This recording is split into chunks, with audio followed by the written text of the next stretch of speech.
Bueno, ¿qué tal? ¿Cómo andan? ¿Qué dicen? Buen jueves por la tarde. Aquí estamos renovando expectativas en Gente que Dice. Floreal se llama el streaming y hoy está con nosotros el señor Eduardo Aliberti. ¿Qué haces, Edu? ¿Cómo va, Pablo? ¿Cómo Bien, estamos? bien, Como bien. vos sos futbolero, Sí, va bien la metáfora de cuando la agarra el que sabe o sobre el que tenemos expectativas, que sepa. No. hay un reacomodarse en el asiento. ¿Viste? Algo como algo va a pasar.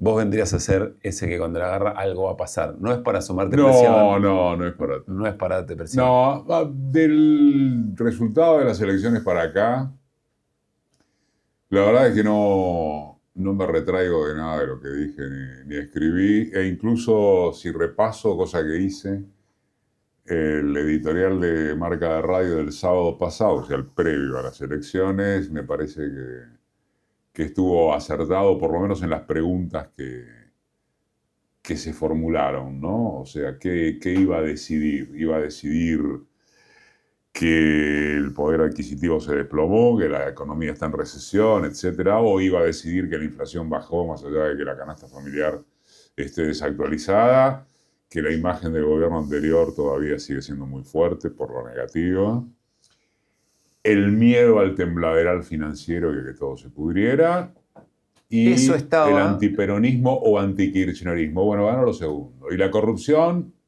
si te he visto, no me acuerdo. sí, eso estaba, no sé si en el peso que efectivamente después tuvo, porque ahora, algunas horas después, alguna decena de horas después, es como si, Alfredo Serrano Mansilla dice 40% de conservadurismo hubo siempre, Histórico, sí. no nos espantemos. Lo determinante parece haber sido, che, la verdad no tengo ganas de que se vaya toda la mierda Ujú, el lunes. ujú. Quizá a eso no le dimos, no se le dio en términos generales el peso de análisis suficiente. Sí, entiendo que es como decís. Y por otro lado, me parece, esto es interno periodístico, si querés. Nunca hubo, me tengo que ir hasta el 2010, me gustaría detenerme unos A minutos en ver, esto. dale. Nunca hubo, salvo esa excepción del 2010, por razones que ahora después explico, un clima mediático, periodístico, tan adverso a un oficialismo como esta vez. Te tenés que ir al 2010, cuando se venía de la derrota con el campo, Sí. ley de medios, y la derrota de Kirchner frente a Arica Alicate, en la provincia de Buenos Ujú. Aires. Con ese escenario, Era una carnicería mediática. era una carnicería mediática, con la excepción de página, voz, marca de radio, 678, pero era una carnicería mediática y Cristina gana por el 54%. Y ahora, con excepción de La Nación, el diario, obviamente, que es lo más inteligente y profesional que tiene la derecha periodística en Argentina. Coincido. Eh, con excepción de qué más, de poco más, la verdad, digo, estaba la Nación, digo, no sirvieron las proclamas nocturnas del gato silvestre, C5E, los jingles de gelatina, no sirvió, viejo. En todo caso, bueno, es el nicho de gente que pensamos de determinada manera. Entonces, otra vez para mí se ha revelado, streamings incluido, con todo este carácter de nuevo fenómeno, carnaval, que la influencia mediática es influencia, pero no es un factor decisorio. Me parece que los periodistas, los de este palo, quedamos muy enganchados con ese clima mediático. Porque además era una sucesión. Yo no sé si estuvo mal que quedáramos enganchados, porque ¿quién hubiera podido prever lo contrario? No te digo que Libra, que era popular, si dejó seguir de largo. Pero lo de Españolo y lo de Esper. Oíme, tenés que ir a ponerle una crucecita a Espert, ¿eh? Sí. Que chiquita. Pero espera, Entonces, bueno, nos quedamos la novedad que tenés enganchados de ahí es que eso. el presidente fue a un par de entrevistas donde creía que podía revertir alguna de todas esas situaciones, salió peor. ¿No? La entrevista a Rossi Bueno, no, y la infinita. entrevista a Bueno, Feynman. y lo de la arena. Más O sea, lo de la Movistar arena fue una suerte de símil para nuestra visión del debate Massa-Milei. Todo el mundillo periodístico. Yo me acuerdo que titulé en página 12, titulé entre signos de interrogación después del debate, que fue domingo a la noche, creo. ¿Knockout? Todo lo pensamos así. Y resultó ser que la visión popular consistió en el político profesional, el cínico, el transero, contra la pobre víctima. Y lo de la arena, dijimos, bueno, esto, no. Y evidentemente Milei se cargó la campaña al hombro, esto también hay que decirlo, eso no es un partido, en todo caso es un conjunto de factores económicos, pero la campaña política se la cargó Milei, unificó, creo que volvió a pasar aquello que ocurrió en el 2023. El tipo en el 2023 no pisó una provincia. Pero para Edu, acá tenés un riesgo importante, o tenemos un riesgo importante entre manos, porque, a ver, no es que el Movistar Arena le juega a favor, no es que la corrupción no le importa. No dije a favor, ya dije sé, indiferente. Está bien, bueno, o no pesó negativamente lo que pensamos que iba a pesar. Eso. Tampoco es que el armado electoral nacional, vos decís, bueno, es una cosa brillante, hay candidato que no se lo conocía absolutamente nadie. Lo que pasó en el 2023. Lo que... no pisó una provincia. Sí, con una diferencia que tenés 2 años de gestión de las características de esta gestión. Estoy de acuerdo, pero volvió a apostar a que aún con esos 2 años de gestión, la gente bancaba. Yo estoy de acuerdo pero con Milei vos. tampoco sabía que iba a tener este resultado. No, pero jugó a eso. ¿El peronismo qué jugó? A nada. Esa es otra discusión. Si lo querés poner en términos futboleros, ya que me arrancaste con sí. Es como si vos me dijeras, bueno, estos no es que no tienen nada, pero la defensa es un desastre. Sí, pero lo contrario no atacan. Lo único que tienen son pelotazos anunciados. Ahora vamos a eso porque me parece muy interesante y creo que eso, por lo menos no veo que haya cambiado todavía. Vuelvo a la pregunta sobre, entonces, ¿cuál es el rol de los medios? No me olvidé de esa pregunta. Ahora vuelvo a eso. Pero no es que Milei hizo absolutamente todo. Ellos tampoco sabían que iban a tener este resultado. Y esa semana me acuerdo un productor de QR me dice, che, lo que se están trayendo de Estados Unidos, aún después de todo el desastre y toda esa película de enredos que significó la conferencia, se trajeron una campaña.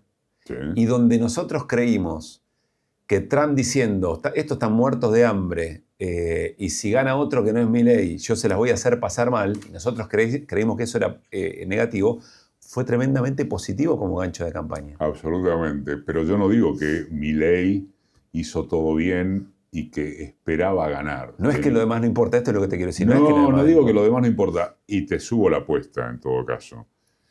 Porque cuando pasan estas cosas uno se siente con, che, ¿para qué sirve lo que hago? ¿Para qué sirve esto? ¿Para qué sirve mi programa de radio? ¿Qué te contestás? Y me contesto que primero no puedo hacer otra cosa. Para empezar. Y segundo, sirve para poner límites, sirve para sostener a gente. Porque por otro lado, si querés avanzando un chiquitín en lo que pudiera ser tu esquema de charla, bueno, tampoco la pavada, es 40-35 en una elección intermedia. Esto es malo, sobre todo por la expectativa que había, pero no es una catástrofe. Me parece que en estas horas ha habido algunas notas. Incluso vengo de ver una de Rafael Bielsa en la tecla ñ, que remarcan esto. Hay algo que también quiero resaltar, que lo habrás visto. ¿A efectos de qué, Edu, esa cuenta? Porque A Rafael efectos Bielsa... de la expectativa que había. Está bien, Rafael Bielsa lo leemos nosotros. Ayer Germán Martínez, muy bien, lo consumimos nosotros. Vos vas a la calle y lo que te dicen, Lo que te estoy diciendo es que eso sirve para sostenernos nosotros en este momento, si no agarramos. No queda otra. A mí me gustó algo que leí, que vos habrás leído, no sé si al aire. Se me fue el nombre ahora de la politóloga que escribió desde Colombia. Esto de, señores, es una elección legislativa, esto viene sucediendo en toda América Latina, sobre todo la incidencia narco, y dice, estamos analizando, lo pone en primera persona desde este lado, ¿no? Estamos analizando lo que pasó voy a ser literal, no textual. Estamos analizando lo que pasó desde los tiempos y la histeria mediática y no desde los tiempos de los ciclos históricos. Está muy bien.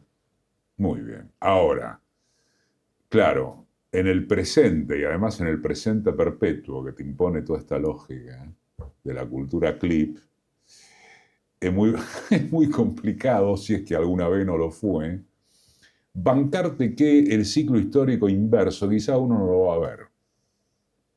Entonces queda muy apurado. Pero yo comparto eso. Hay un tiempo de histeria mediática que le pasa a uno también, ¿viste? A mí me pasa con muchas cosas, lo voy a personalizar, no para autorreferenciar. El 7 de septiembre en la provincia de Buenos Aires también sufrí eso en sentido contrario. En el sentido contrario. A mí, insisto, no para autorreferenciar, sino como ejemplificación que me parece copada. Por ejemplo, uno en su función, pero en mi caso me toca, por ejemplo, escribir todas las noches de las elecciones. No me gusta, loco. Esta, por ejemplo, me salió muy bien, creo. La de Trump ganó. Más allá de que él ganó, admite diversas lecturas que tienen que ver con la extorsión de Trump y el miedo que generó en la gente. Mi sueño sería un día a las 6 de la tarde agarrar un vino, sentarme en la picada y no tener que escribir nada. Porque después, viste, hay cosas que se revierten. Vos fíjate lo que pasó el domingo a las 6 de la tarde. Se hablaba de 16 puntos arriba pero te sobra oficio. Yo te lo planteo al revés. ¿Quién lo va a hacer si no lo hace vos? Y Mario Weinfeld no está, además. No. Me sobra oficio, pero es tensionante. Entonces, me imagino. Digo, esta locura, además tensionante, ¿viste? Porque todavía está el papel, entonces tenés más o menos un cierre. Pero lo cité a los solos ejemplos de ejemplificar cómo está esta tensión, ¿viste? Sí. De decir y encima tener que acertarle. Porque si no, después te pasan factura, ¿viste? Uh-huh. Y eso a mí me molesta. Entiendo que es mi función, pero vuelvo a esto de los tiempos de la histeria mediática. Recapitulemos un poco en la función de los medios. No hace falta que sea en este último tramo. Si querés, repensemos un poco qué cosas venimos discutiendo. Ahora vamos a la oposición. Y entonces, ¿dónde pesa y cuánto pesa el señalamiento mediático en una escena? En una escena de la vida política en la Argentina, que es una cosa sencilla. Influye en diversas direcciones, pero nunca es lo que termina de decidir. Y esto, ¿qué quiere que vayamos a Perón? Me voltearon con todos los medios a favor y saqué el 62% con todos los medios en contra. O sea, es antropológica la sentencia. Yo siento que se decide y creo que cada vez más, y esto también quizá requiere algún minuto de explicación, cada vez más los medios son medios de nichos. Esto es un nicho. QR es un nicho, Pañi es un nicho, C5 es un nicho, y mejor no sigo hablando de colegas.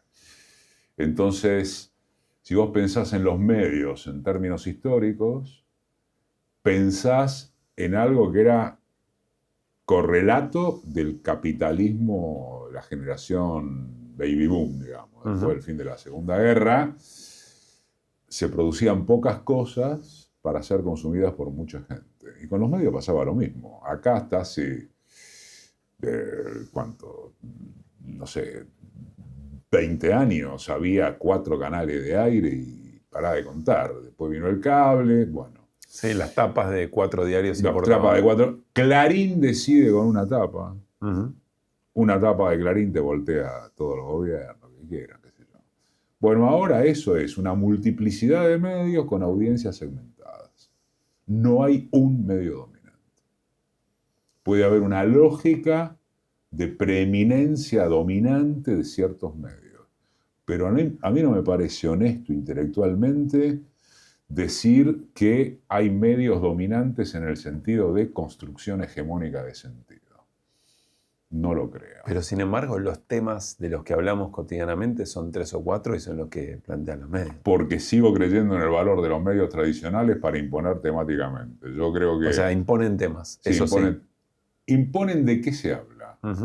Eso lo dijo creo que MacLeod en el 74, cuando se hablaba del nuevo orden mundial de la información, ¿no? Los medios se pueden equivocar en pautar. Los medios se equivocan tranquilamente en pautar cómo tiene que pensar la gente. No se equivocan en determinar de qué habla. Y yo creo, visto quizás va a sonar a por la inversa, que en eso siguen siendo determinantes los medios tradicionales.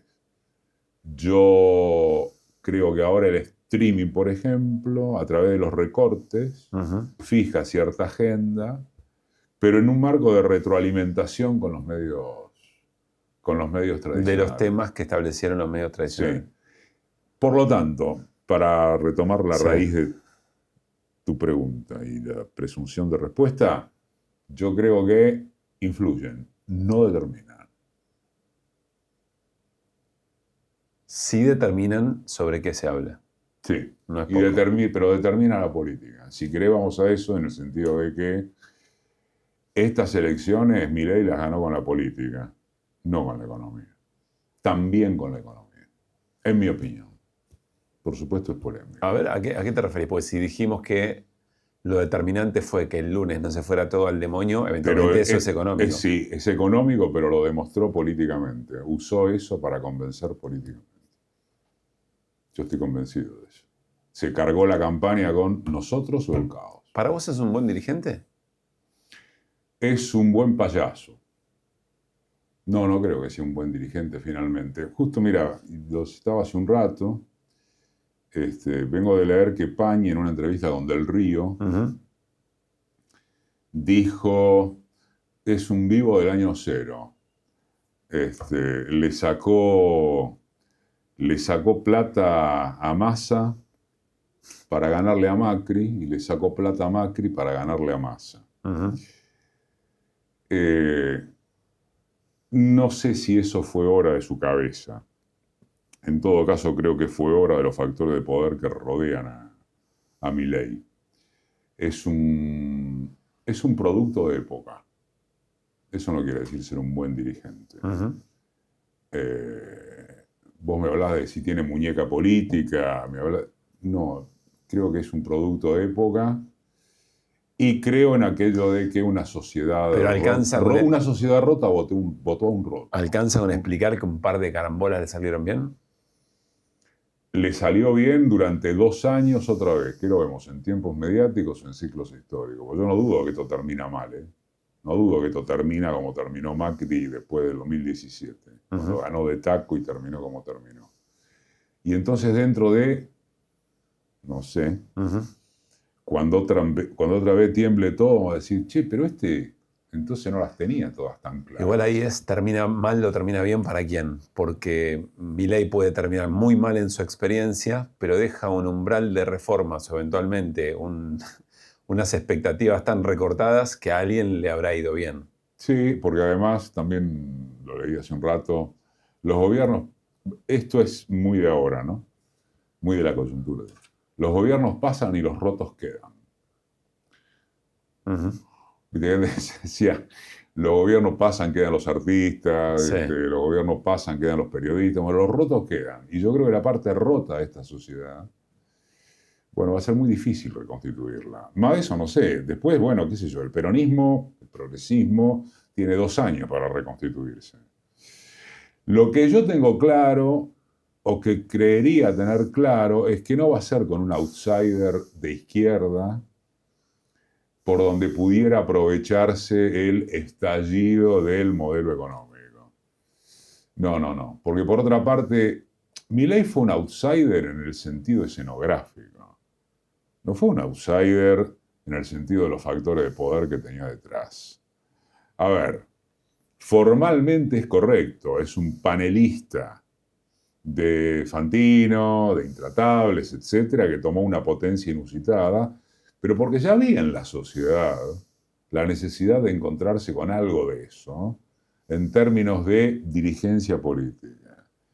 Pero ese Milei está respaldado por todo un factor de poder que va de Unequian para abajo. Bueno, entonces, ¿qué es un outsider? ¿Quién sería el outsider de izquierda? ¿Respaldado por cuáles factores? No sé, yo no veo eso. En todo caso, puedo pensar en lo que le llevó a un AMLO reconstruir la sensibilidad y el contacto de el pueblo mexicano con una dirigencia determinada, y ahora parece prolongarse en Sheinbaum.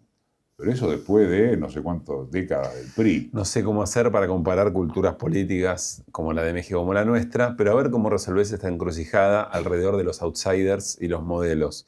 Néstor también en algún punto era un outsider. No de la política, de ninguna manera. No de la política no, pero nadie... Pará, no este outsider. Déjame completar. Nadie sabía que Kirchner era Kirchner. Nadie lo sabía. No. Es más, Kirchner en funciones, todavía había gente que le estaba midiendo el aceite a ver para dónde iba a salir, por ejemplo, en el no al ALCA. O que el no al ALCA es donde un montón de sectores terminan de convencerse, bueno, este efectivamente va para el lado de campo nacional popular, llamarle como quieras. Pero quiero decir, ¿cuántos dirigentes que terminan haciendo políticas de Estado que entran dentro de ese sentido de lo nacional y popular, ganaron prometiendo eso? Kirchner gana levantando la mano en un momento en que nadie quería y después se convierte en lo que fue. Sí, te vas a Menem con si decía lo que iba a hacer, no me votaba a nadie. Claro. Bueno. Estoy de acuerdo.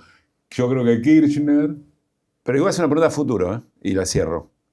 ¿Cómo haces entonces, existiendo el kirchnerismo y la experiencia del kirchnerismo, sí, cómo haces para una agenda lo suficientemente profunda que le cambie la vida a la gente, lo suficientemente amplia y lavada para ganar, para torcer esto del antiperonismo, etcétera, etcétera? Porque Néstor no tenía eso. Néstor no lo tuvo eso. No.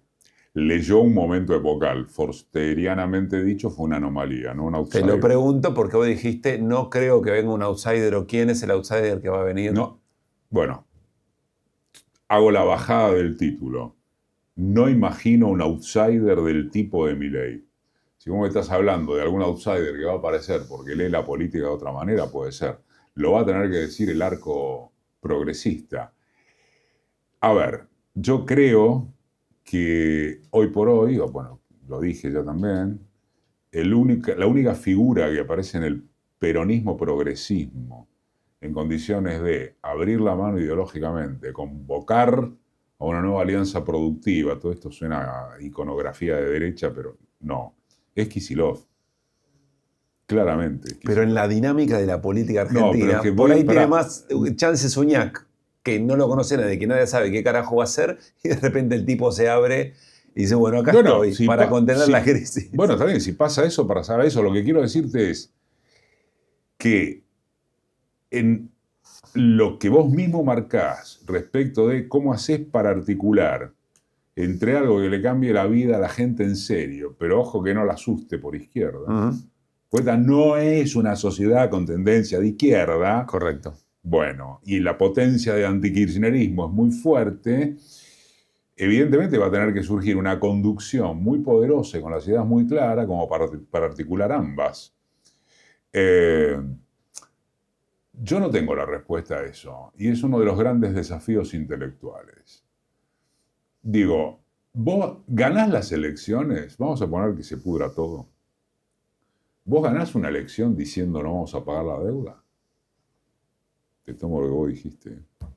¿Visto lo que pasó con Trump? No. Vas a tener que decir que vamos a renegociar en condiciones soberanas, pero así no se puede pagar. Seremos serios, país normal.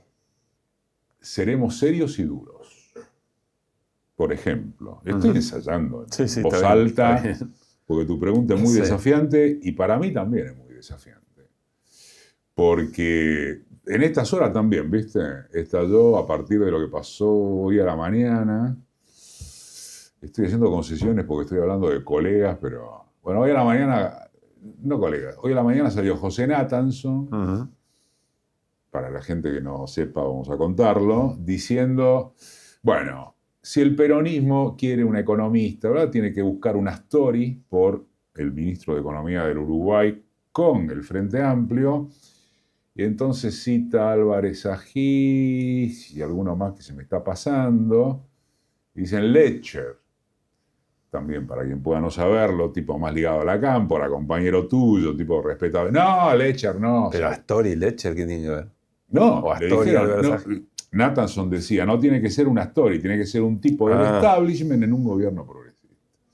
Vi que Letcher acaba de contestarle, seguramente en QR también le va a contestar, diciéndole, che, loco, ¿por qué no me invitas a discutir en vez de tirarme este bardo por la cabeza? Pero, por ejemplo, ¿por qué te suscito esto que pasó en estas horas? Porque también es esta cosa a partir de la cual haces la pregunta. Bueno, un gobierno progre, pero con un tipo del establishment en el Banco Central. Una peruana. A la peruana. Que tienen el mismo, viste que en Perú hay dos cosas que no se mueven, el Machu Picchu y el presidente del Banco Central hace 20 años. Bueno, Y esa. el Machu Picchu Y el habría que ver. Machu Picchu habría que ver, pero el Banco Central no. Entonces, yo no creo que deba hacer eso, ¿no? Pero creo que en una campaña esa la tenés que disfrazar. Esto es muy políticamente incorrecto. Pero si tengo que contestar con honestidad intelectual es eso. Sin duda. Después termina saliendo una carambola que nadie vio. Y finalmente, pero bueno, las reflexiones son importantes. Estoy re de acuerdo con vos, Kirchner. Claro. Por eso digo, capaz que Suñaco es Ilioto, qué sé yo, no sé. Ni idea. Natalia de la Sota. Hablando de eso, hablando mencionaste la palabra intelectuales. ¿A quién escuchás? ¿Con quién hablás? Si no tenés posibilidad de hablar, ¿sentís que hay un lugar donde estas cosas se están conversando a este nivel? Lo que hablo con la gente del palo, con mucho intelectual del palo, con mucho sociólogo, politólogo. Ex carta abiertas, por ejemplo. No solo. Obviamente Pero que para también, dar un ejemplo. no solo. Ok. No me parecería elegante nombrarlo. Digo. No, pero quiero saber si los encontrás y hay. Y consumo mucho medio del palo adverso. Mucho. Vivo en los medios. Me someto a cómo contestaría yo este tipo de provocaciones o de frases de sobrecito de azúcar. Te puedo decir, hasta este domingo que pasó, me enteré y hasta incluso me convocaron para ciertos círculos del Perón progresismo para ver cómo se sale de la interna del peronismo y del ombliguismo del peronismo. O sea, y voy a ser más honesto intelectualmente. Están pasando cosas. ¿Cómo se sale del tema Cristina? ¿Cuál es el tema, Cristina? El tema de que hay un sector del peronismo atado casi exclusivamente a la conducción de Cristina, a la memoria de Cristina, a quien yo tengo en un altar desde el punto de vista histórico, que pasé a tener mucha diferencia desde el punto de vista político. Pero ahora, o sea, ¿qué en sería? este momento estoy relatando lo que creo que sirve a contestar tu pregunta. Sería blanquear que hay una discusión sobre el liderazgo de Cristina. Absolutamente, y que sin conducción no existe nada. No es que no exista nada, primero que nada no existe el peronismo. Cuando estuvo hace no tanto Carlos Bianco en Marca Radio, dijo, el 2027 sí o sí tiene que encontrar el peronismo con un solo liderazgo, con una sola conducción. Así no se puede seguir. Yo quiero también ser muy claro conmigo y respecto de ustedes en esto. Estoy de acuerdo, ¿por qué no tendría que estarlo? O sea, no soy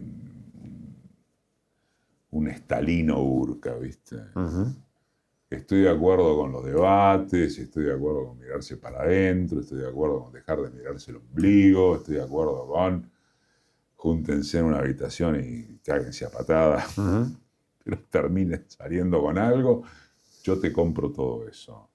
Sin líder no hay paraíso. Sin liderazgo, sin conducción. ¿Pero sentís que hay un debate alrededor de eso? Absolutamente. ¿Sí? ¿Sentís que hay...? No, a ver, alrededor de una figura no. Lo que hay un debate es... Lo que hay un señalamiento en el palo, vuelvo a decir, Perón progre, de que sin una conducción no hay salida. Y que particularmente, si el peronismo no se pone de acuerdo en eso... Sí. A ver, Pablo, ¿qué hizo? Voy a ser reiterativo para alguien que me haya escuchado. No, es que yo no escuché mucha gente que dijera, la verdad que sin liderazgo se podía andar igual. No escuché mucha gente que plantee eso. Sí. Se habla de la relación dialéctica en cuanto a que el liderazgo surge de los acuerdos populares, que los líderes son efectos de... Bueno, sí, a veces los líderes también salen impuestamente por condiciones materiales e históricas muy determinadas. Sobre eso hay una polémica que no está saldada adentro del peronismo. No está saldada. ¿Qué es cuál? Que es el tema Kicillof-Cristina. Bien.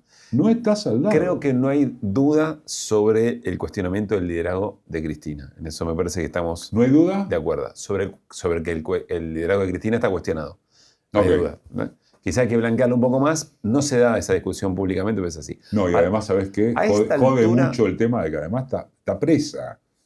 Ponerle domiciliario, está presa. Entonces, salir a decir, che, ya llegó, ya está Cristina, más allá de todo lo que significa Cristina en la historia argentina, más allá del altar en el que la podamos tener, más allá del respeto, pero con ella presa, salir a decir esto hacia adentro del peronismo es incendiario.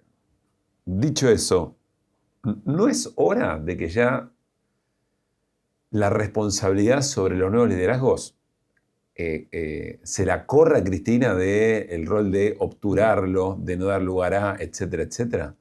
Si hay una discusión, pues del otro lado no aparece nadie que se le anime a construir otra cosa. ¿Por qué es Cristina la responsable incluso de que nadie la supere en términos de su liderazgo? No, en eso Cristina no tiene ninguna responsabilidad. Quiero decir, cuando se encara esta discusión, se observa más a Cristina y a sus supuestas virtudes o no virtudes respecto de cómo obturar ese debate, pero del otro lado no hay nadie tratando de tirar la puerta. Tengo una postura intermedia respecto de eso. Por un lado estoy de acuerdo con lo que decís y por otro lado creo que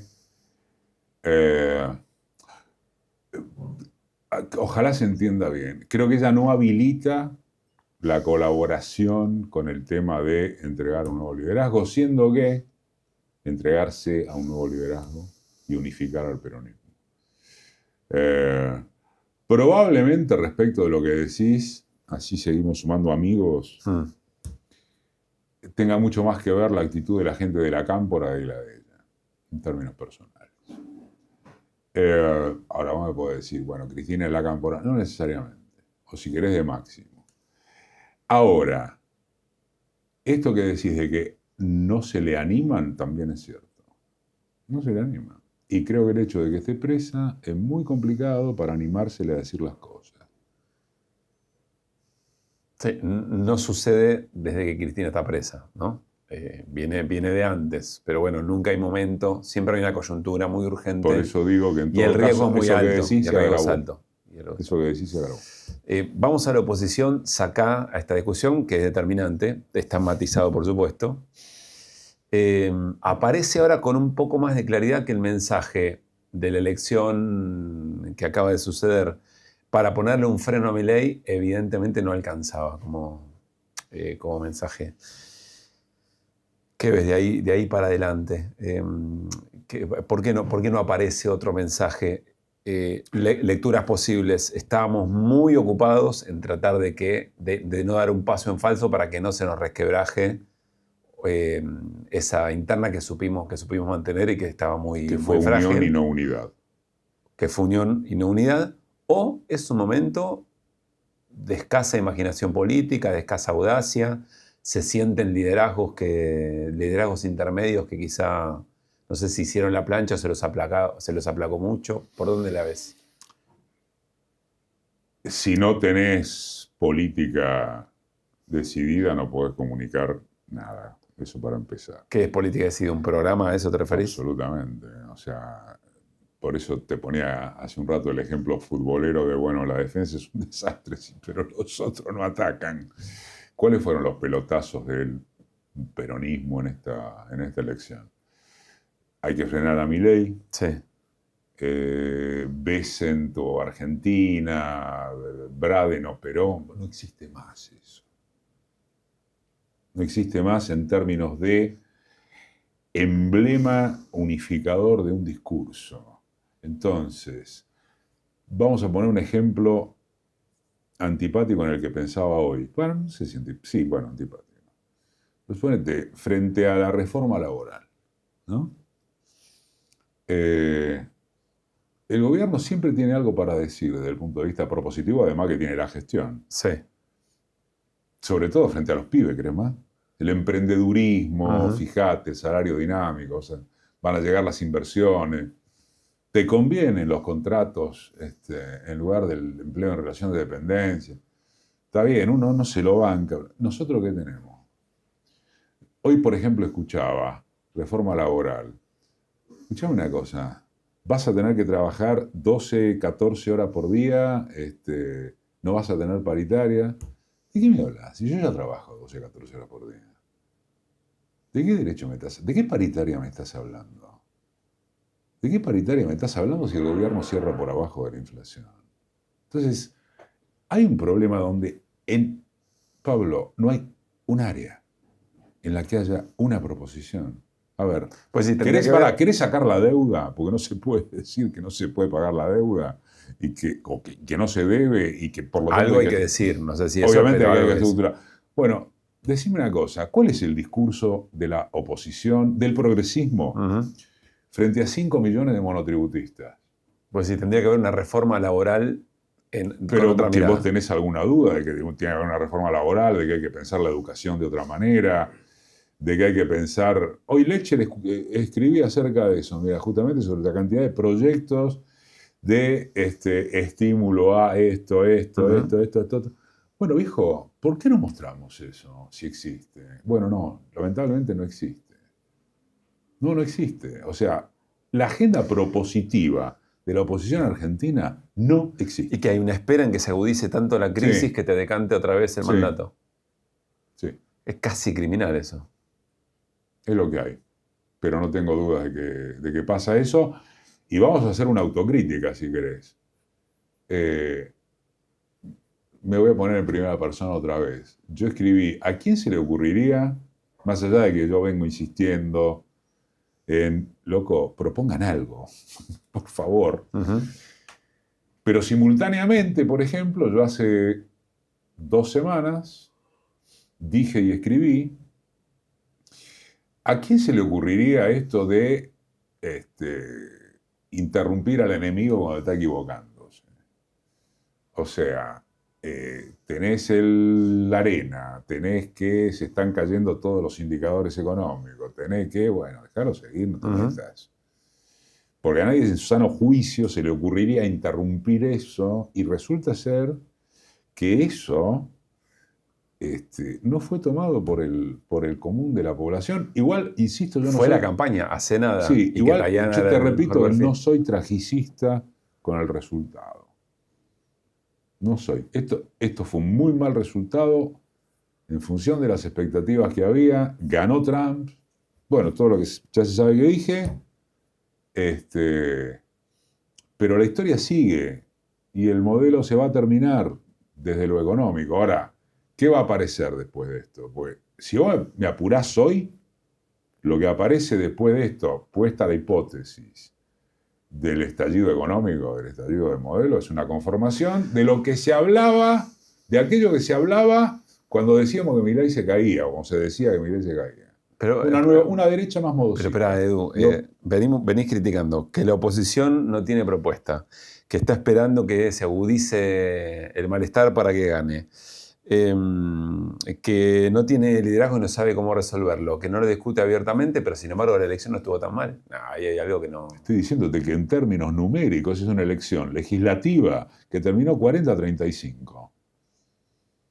No es para agarrar un revólver y pegarte un tiro. No, pero en términos políticos... En términos políticos es un golpe terrible. Terrible. En términos políticos es un golpe terrible para la coyuntura. Faltan 2 años para el 2017. Y otra cosa, no hay mileísmo sin Milei. Hay derecha sin Milei. Sí, bueno, que heredará todas las reformas que logra hacer este tipo. Puede ser incluso Quiero peor. ver en el Congreso cómo terminan las alianzas de Milei si empiezan a quemar las papas del modelo económico. Si empiezan a quemarse las papas de la economía. A ver, los Puyaro, los cordobeses, los Quaver de la vida, digamos, para ponerlo. No, pero son los que le van a construir la nueva institucionalidad a ese piso, a ese umbral más bajo de calidad de vida de la gente. Es lo más probable. O conforman asamblea legislativa o no se bancan lo que puede llegar a pasar si Milei le sigue pintando la jeta. Y ahora más que está ensordecido. Quiero ver.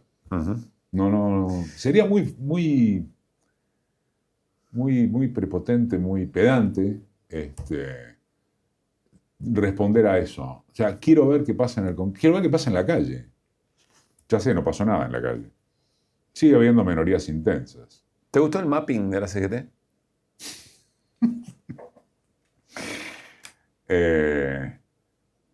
Es muy interesante que introduzcas este tema porque que no haya una central obrera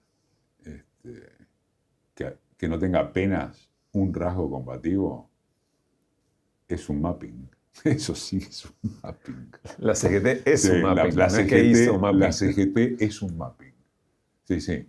Y además, bueno, iba a seguir saliendo al aire, estamos saliendo por el stream a horas, no, días, de que tenga que resolver su interna la CGT. ¿Crees que el resultado del domingo va a incidir en eso? Si acaso incidiera, va a incidir al revés de como nosotros esperaríamos, que sería una central obrera combativa. No, me parece que no. Por los datos que hay, por lo menos hasta ahora, el análisis del palo sindical no es lo mío. En todo caso, el palo sindical es generalista, me refiero a la especificidad, ¿no? Pero todos los datos que hay hasta ahora son que va a seguir algún triunvirato y olvídate de un Furlan que pudiera tener una incidencia. Pero está muy bien que suscites el tema porque es toda una cuestión. Y mirando la historia, ¿vos preferís una CGT unificada y en estos tironeos, en este dialoguismo, o preferís una CGT fracturada con un sector que esté en la calle, pero bueno, con menos... Preferiría una CGT unificada. Si vos me preguntabas en los 90, de hecho... Si mirás la historia, los procesos más virtuosos salieron de la fractura de la CGT. Salieron de la fractura de la CGT. De la década del 60 y en la década de los 90 surgió la potencia de la CTA. En este momento, lo que se fracturara de la CGT, ¿dónde iría? No lo tengo claro. Bueno, no son gremios que no movilizan, ¿eh? Los combativos son gremios polenta. Son particularmente gremios del Estado, los metalúrgicos, que no es moco de pavo, camioneros. Tendrá que resolver hacia adentro su propia interna. O sea, mira qué interesante lo que surgió. Virtualmente no hay sector que no esté fragmentado. No hay. Imagínate vos, ya sé que estás más tendiente a... Pero al mismo tiempo las dos CTA parecen ser la misma, ¿no? Si pensás los 47 millones de argentinos, viste que siempre se hablaba de los tercios del tercio fluctuante. Pero digo, grosso modo, más o menos, un tercio no fue a votar. Más o menos, un tercio votó antikirchnerismo, votó miedo, y más o menos el palo Perón progresista, ahí lo tenés. Triple. El 3 parece ser el número de la época. Es cierto, me había dado cuenta. Bueno, hablando de 3, momento de fotografías, te lo tengo que explicar. ¿Momento? Momento de fotos, de imágenes. Vas a ver 3 imágenes. Yo no te voy a hacer una pregunta sobre esas imágenes. Son 3 casualmente. Vos vas a decir lo que tengas para decir. Sobre el final del programa vemos si te renovamos el registro de conducir. Listo. Quizás sí aparezca repregunta después de lo que digas. ¿Ok? ¿Está bien? A ver. Primera. Dios. Mi ídolo. Sandro el Che Rojitas. Sandro, El Che Rojitas. ¿por qué? ¿Ves tú? ¿Y por qué es Dios? ¿Qué hay? No, dale, racionalizar un poco, no me digas que es solo emoción. No te creo que en vos que sea solo emoción. Crecí desde infancia, no de adolescente, de infancia, escuchando mucho más lo romántico, las baladas, las letras y los grandes cantantes que aquello que marcó mucho a mi generación, que era la progresiva. Sí. Sandro me pareció siempre un baladista extraordinario y además a medida que fueron pasando los años, cada vez lo admiré más en cuanto a sus virtudes como cantante y como artista. Bueno, lo dijo López Ruiz, no lo digo yo. El más grande cantante que haya visto en un escenario. Digo, sin meterme en el introductor del rock en la Argentina, el Elvis argentino, etc.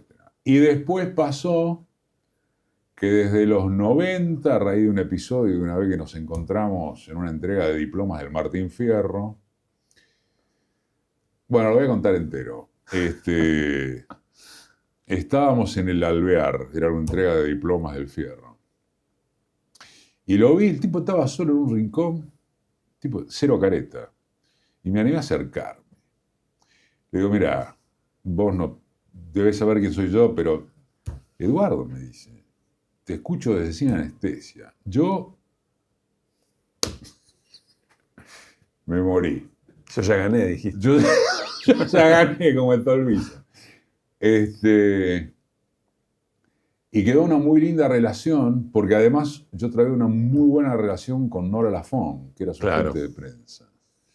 Y cada 2 por 3 hablábamos por teléfono. Llamaba a él, además. ¿De qué? De la vida, no solo de las canciones. Un tipo de una cultura general y particularmente musical que más de uno se caería de espaldas. Tipo que llamaba a las embajadas para conseguir determinado material. La última vez que hablamos, él estaba medio jodido ya. Debe haber sido... Murió 2010. Debe haber sido 2008 por ahí. Me dijo que estaba pensando en armar una suerte de club político en su casa de Banfield para juntarse cada tanto a pelotear política. Muy buena. Bueno, no se pudo. Y toda esta última parte que te cuento influyó para que mi admiración incondicional, más allá de que soy consciente, como lo era él, alguna vez lo declaró, de las bizarreadas que se mandó, tipo las películas, por ejemplo. Uh-huh. Él era consciente de eso, se cagaba de risa de su propio personaje. Digo, más allá de eso, toda esta segunda parte que te conté de nuestra relación personal, bueno, asentó la idolatría que yo tenía. No sé si es a vos que te tengo que preguntar esto, pero ¿sos romántico? ¿Sos un tipo romántico? Sí, en silencio. Sí, soy muy de poesía. Preguntásela a mi mujer que está acá. Con que vos te consideres después... Sí, soy un tipo de poesía. Después puede tener buenos resultados o no, digamos, pero... Sí, soy tipo romántico. A la mía, ¿no? No. Ah, claro, decir, cada uno es el...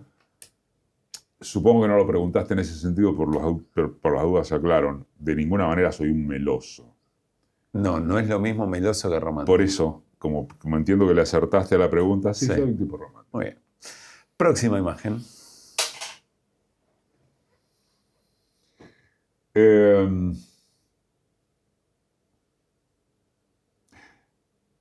lo más a la izquierda que conocí del peronismo, en términos de relacionar la acción con el ejercicio de gobernar. Y a ambos les tengo admiración en ese sentido, a Cristina y a Néstor. ¿Qué les faltó durante sus gobiernos? Tengo una contrapregunta, cosa que no debe hacerse. Bueno. ¿Le faltó a ellos, o es al peronismo no, al que le falta? Al kirchnerismo en términos de cómo lo pensaron ¿A ellos Néstor y dos? Cristina. A Kirchner le faltó vivir más, claro. Creo que hubiera sido un tipo clave. Se murió en el momento más inoportuno.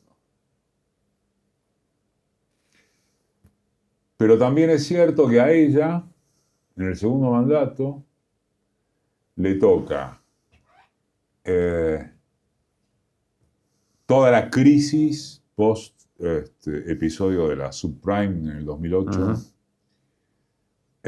no en Estados Unidos, en el capitalismo, y es a ella, y esto hay que decirlo, a la que le toca el eterno problema de la restricción de dólares de la Argentina. En algún momento la Argentina no tiene los dólares que necesita para reciclar la rueda económica. Y yo creo que en ese momento, en esa etapa, él, y creo que esto ella lo ha dicho, lo sabe, más allá de la entereza con que esa mujer salió de la muerte nada menos que de Néstor, que es la misma entereza que demuestra hoy, por fuera de lo que se pueda decir en torno a que el otro día bailó en el balcón, que la verdad que no fue una decisión feliz. Digo, por fuera de esas cuestiones, ella se la bancó en el momento más complicado del gobierno peronista más a la izquierda que conocimos. Entonces eso no puede generar otra cosa que admiración. Última. Es un micrófono, diríamos que es una radio. ¿Está bien? Mi novia. Siempre lo definí así. Viste que me preguntaste si yo era un romántico. Sí. Bueno, a mí la palabra novia Mi novia es medio meloso para la radio, quiero decir. me importa 3 pitos. Te voy a correr. Porque siempre es la definición que me parece más dulce respecto de una relación.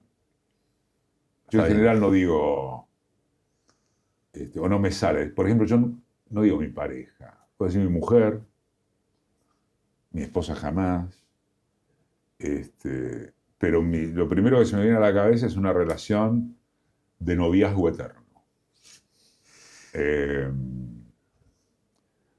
Y tiene un componente que no solo se relaciona con mi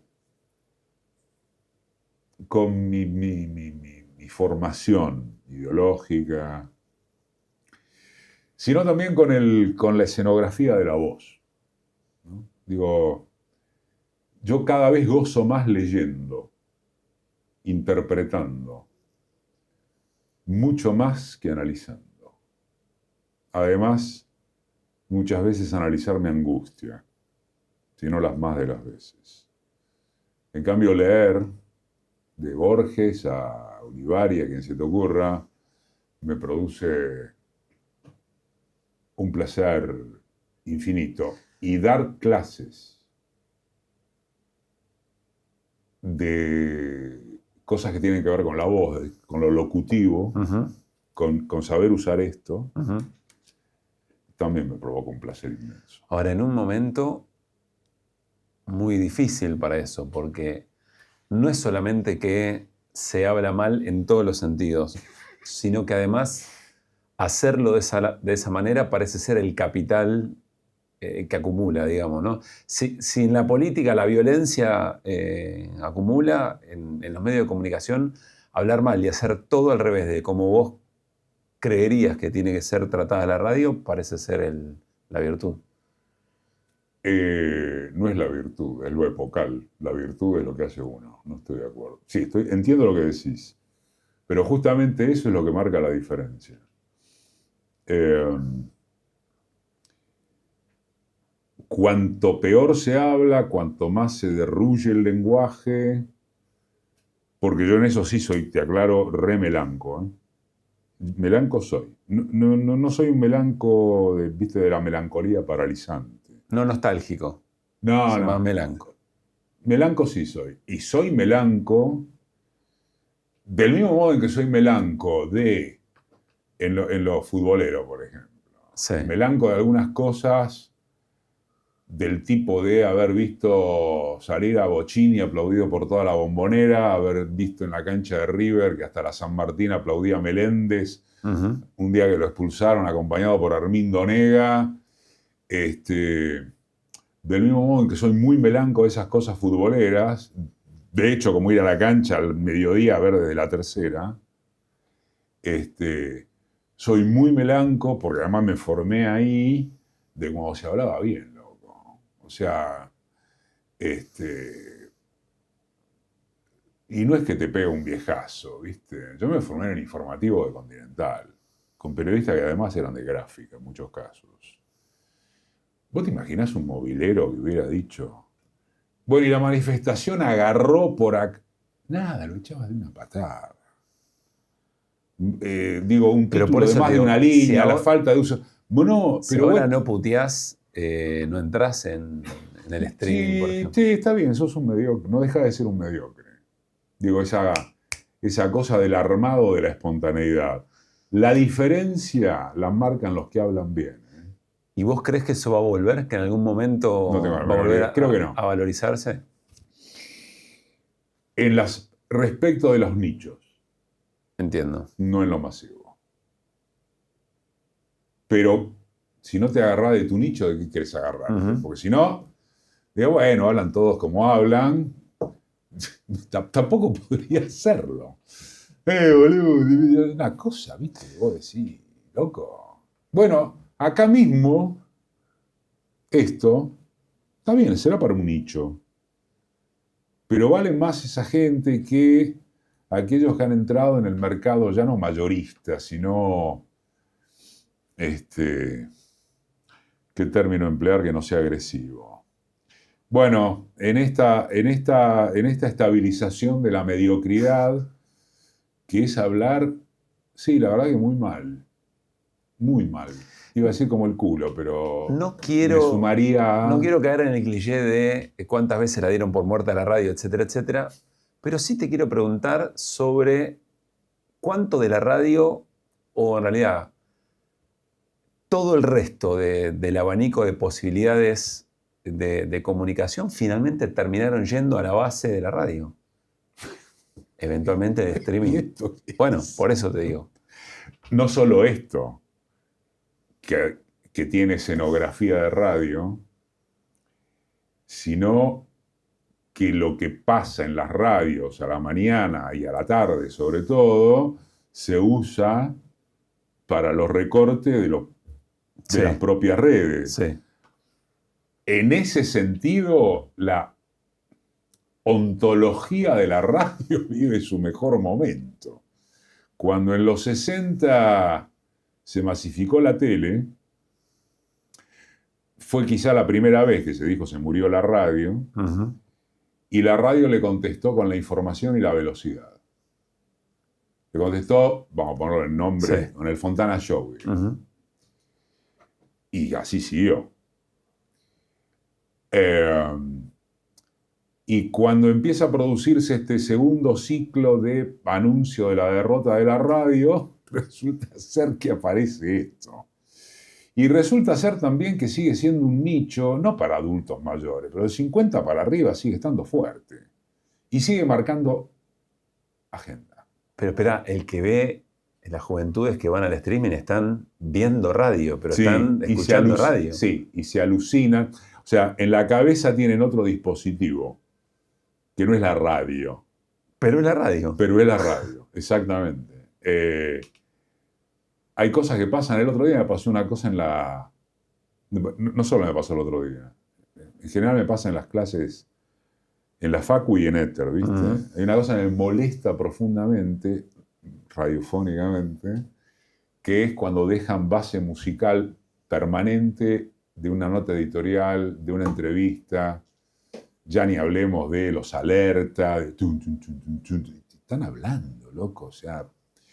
Entonces yo siempre digo a los pibes, no hay base musical por fuera de poner una cortina, después te la llevas en fade para que se extinga.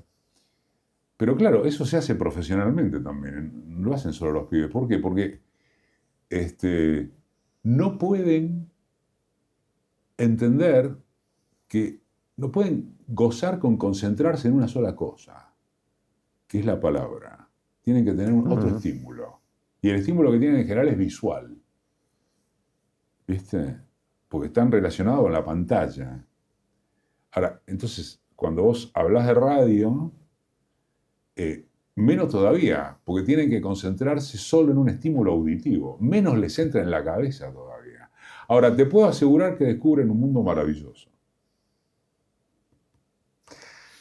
Tengo 3 últimas. Decime la verdad, ¿eh?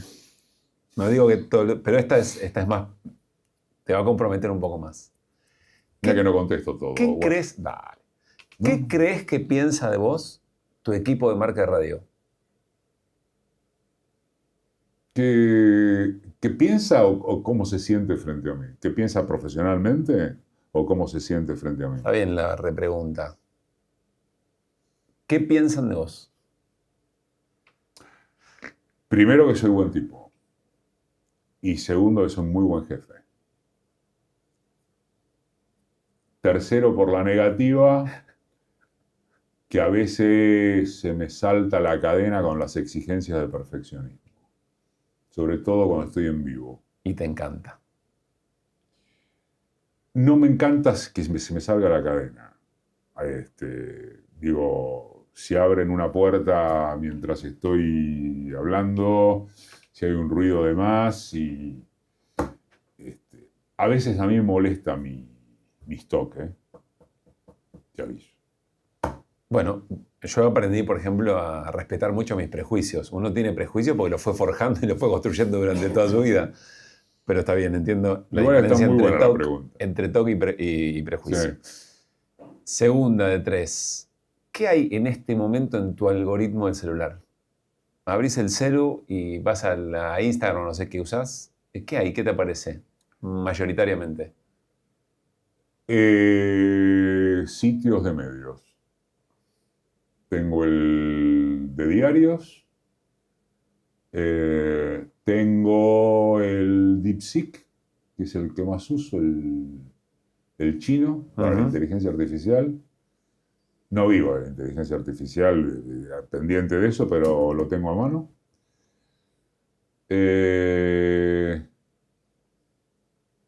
A la cabeza tengo los medios. Pero en el escroleo te va apareciendo, el algoritmo te va tirando información, toda información. No te tira cómo doblar bien una camisa, por ejemplo. No. Ok. Ni por eso. Todo mediático. Muy bien. Sos muy lo que se ve, entonces, digamos. Sí. Perfecto. Tercera y última. ¿La cuarta o Copa Libertadores de Boca?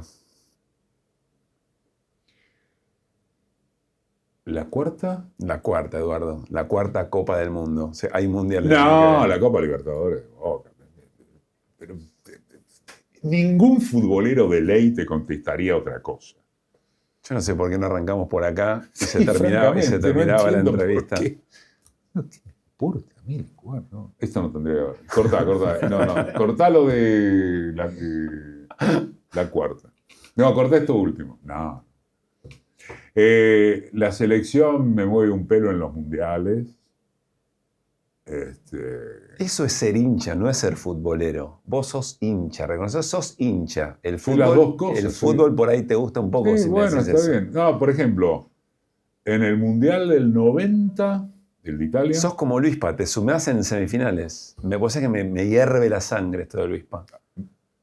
Me suena, ¿qué semifinales? En la semifinal te embanderás. En la semifinal del No, Mundial no. en octavos. No, en los 90. Bueno, sí, en los 90. No, me enganché en los 90. Ahí fui muy argentino, digamos. Y después me parece que salto. Bueno, me jodió en alguna medida que lo del 2002 por Bielsa, pero tampoco es que perdí el sueño, como lo pierdo con Boca. Y después salto a Qatar, en el sentido de ponerme nervioso. Si no es por eso la selección, no. La verdad que no. Tremendo, Eduardo. Terrible. Vos, loco, me dijiste que dijera la verdad. No, Así me hiciste, mirá. Sí, por Contestá supuesto. la verdad. Contestá la verdad. Gracias por haber venido. Un gusto. Nos reencontramos, diría Mariano Grondona, el próximo jueves para seguir haciendo Gente que Dice. Pasen bien.